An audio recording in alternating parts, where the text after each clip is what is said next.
Hello friends, हमारे नए video में आप सभी का स्वागत है। आज हम आपको ऐसी कहानी सुनाते हैं कि आज ऑफिस जाने में देर हो रही थी, इसलिए कृष्णवेणी जल्दी जल्दी साड़ी पहन रही थी। आज ही ऑफिस में नई एमडी मैनेजिंग डायरेक्टर ज्वाइन कर रहे थे। अभी ही 8:30 बज चुके थे और अब तेज तेज गाड़ी चलाकर जाने पर भी कम से कम आधा घंटा तो लग ही जाना था। यह सोचते हुए कि आज तो गाड़ी बहुत तेजी से चलानी पड़ेगी, उसने साड़ी में आखिरी पिन लगाई और अपना बैग उठाकर जैसे चलने के लिए तैयार हुई, वैसे ही उसे कल्याणी अम्मा की आवाज़ आई, वेणी। वह बैग जमीन पर रखकर भागकर अंदर गई। कल्याणी अम्मा जमीन पर बैठी हुई थी।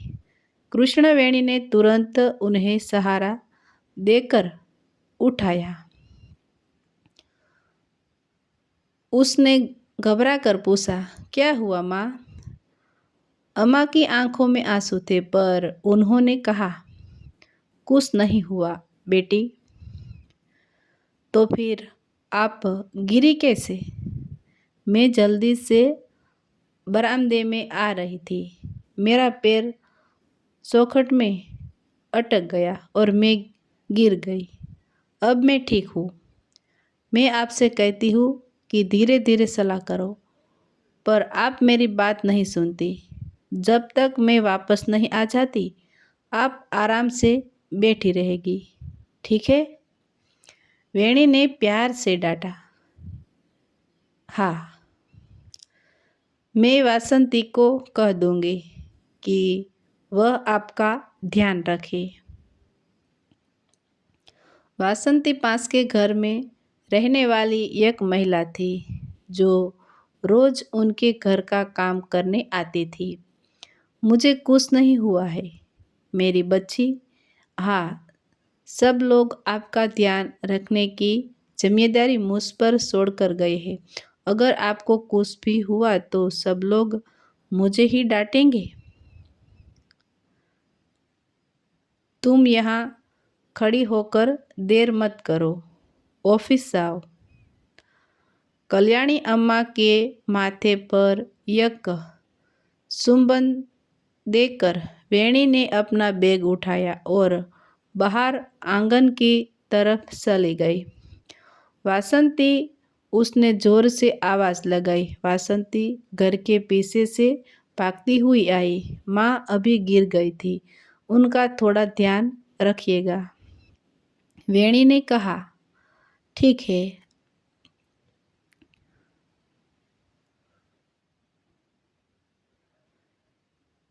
केशवन नायर की 3 बेटियों में कृष्णवेणी सबसे बड़ी थी।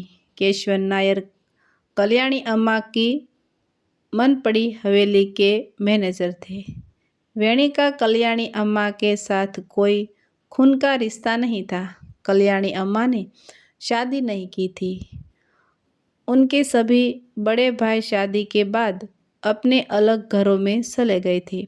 उनकी छोटी बहन की भी शादी हो चुकी थी। कल्याणी अम्बा सुंदर थी, लेकिन उनका बायां पैर खराब था और बाई हाथ में भी कमजोरी थी, इसलिए उनकी शादी नहीं हुई थी।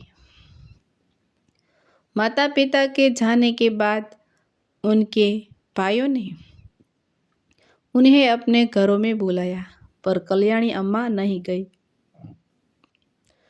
जिस मिट्टी में उनके पूर्वजों और कुल देवता रहते थे, उसे छोड़कर जाने को उनका दिल नहीं माना।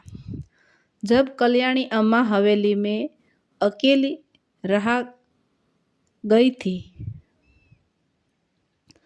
तब केशवन नायर कृष्णवेणी को वहाँ ले आया। उसके बाद कृष्णवेणी ने वही रहकर अपनी पढ़ाई पूरी की। कल्याणी अम्मा उसे अपनी सगी बेटी की तरह प्यार करती थी और कृष्णवेणी भी कल्याणी अम्मा को अपनी माँ के समान मानती थी। केशवन की मृत्यु के बाद कृष्णवेणी को घर की सारी जिम्मेदारी संभालनी पड़ी।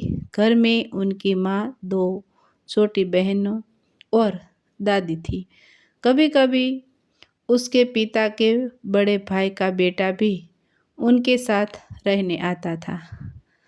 बीकॉम के बाद कृष्णवेणी ने कुछ समय के लिए एक टैक्स ऑफिस में काम किया।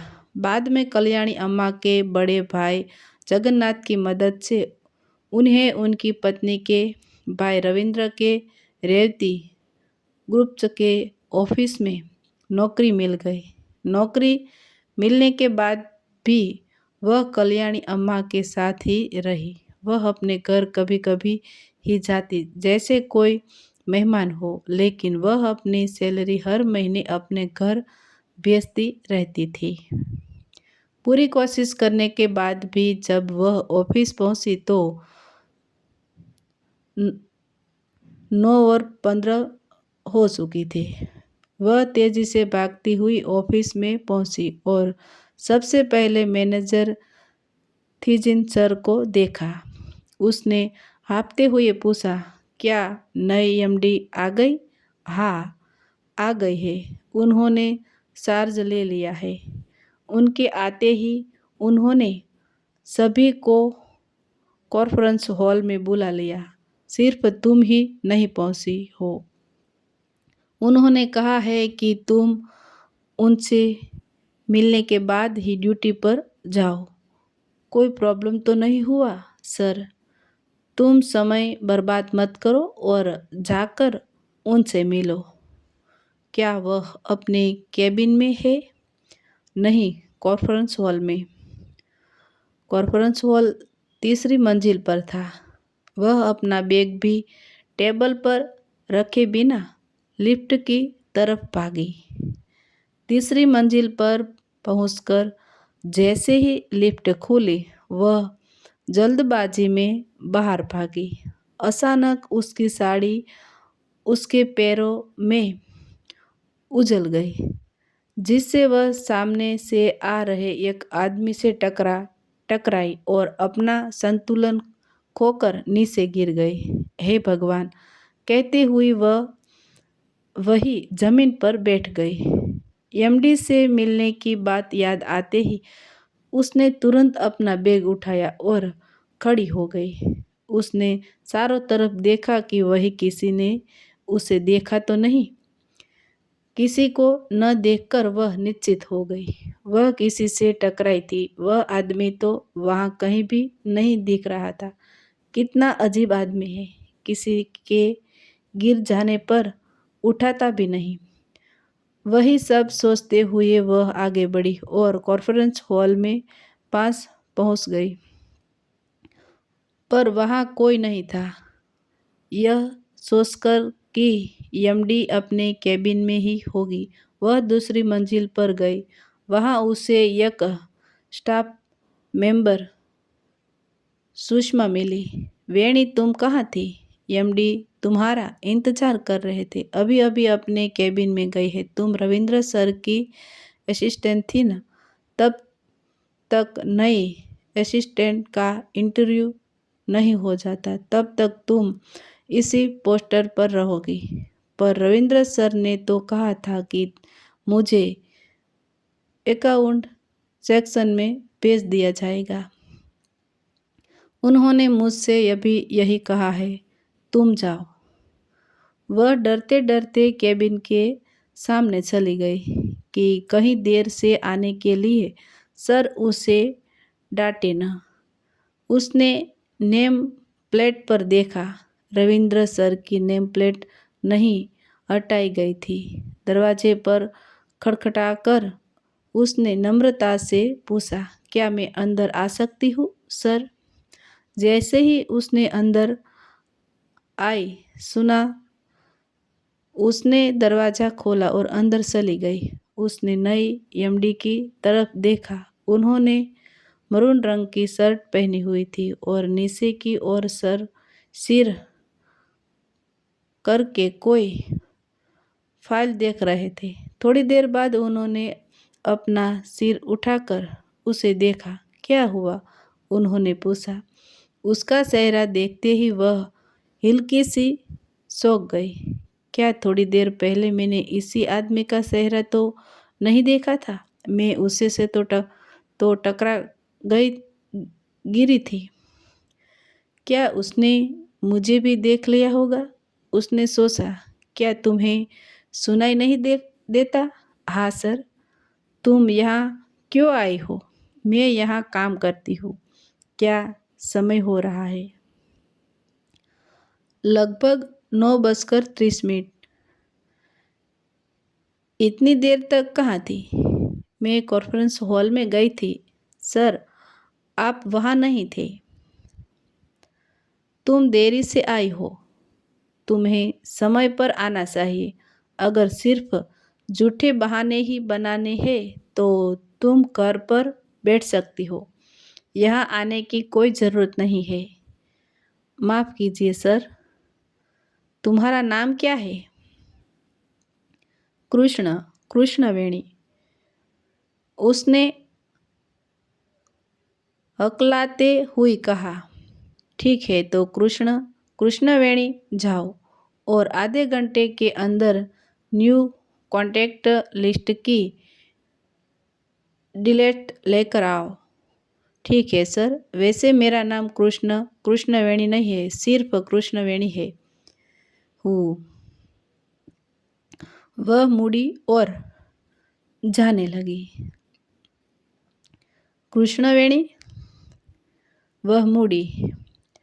क्या इस पुरानी नेम प्लेट को यहाँ रखने की ज़रूरत है?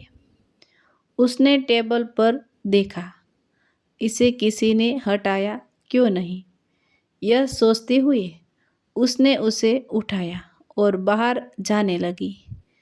उसने सबसे पहले मेंटेनेंस सेक्शन के राहुल को बुलाया और उसे पुरानी नेम प्लेट बाहर से हटाने के लिए कहा। उसने नई प्लेट लगाने के लिए भी कहा। मैडम, नए सर का नाम क्या है?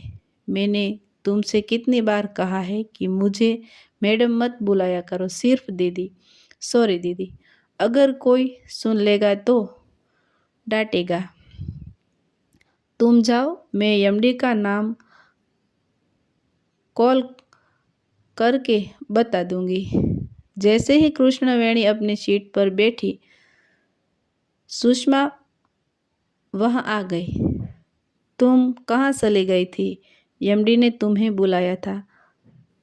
जब तुम अपनी सीट पर नहीं थी तो मैंने कॉल उठाया। जैसे ही मैंने उन्हें बताया कि तुम नहीं पहुंची हो तो उन्होंने कॉल काट दी। तुम जल्दी जाओ। दीदी, राहुल को फ़ोन करके एमडी का नाम बता दीजिए। मैं पूछना भूल गई। मैं बता दूंगी। तुम जाओ और मिल कर आओ। जैसे ही वह कैबिन के अंदर गई, एमडी ने उसे घूर कर देखा।